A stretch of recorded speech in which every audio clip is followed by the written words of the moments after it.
Hi, my name is Teresa Green. Our welding career pathway provides students an opportunity to learn their welding skills and to master them to prepare them to go out directly into the workforce or to go on to college. We currently have 12 welding booths, which are used all morning, and then they're used in the afternoon for our high school welding classes. We have a registered apprenticeship program with our welding students. We've had several students participate in this the last 3 years, and we have local employers who are eager to hire these students. Our students take welding their sophomore or junior year, and then following that year, they can be enrolled in the apprenticeship program, start working, and then their junior or senior year, they can actually go to work in the morning and come to school in the afternoon, or flip-flop that.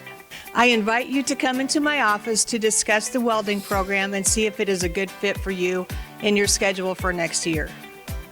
Welding benefits me because it helps me learn about working in an open environment, working in different kinds of job sites, working hands-on communication skills, also working with other employees or employers.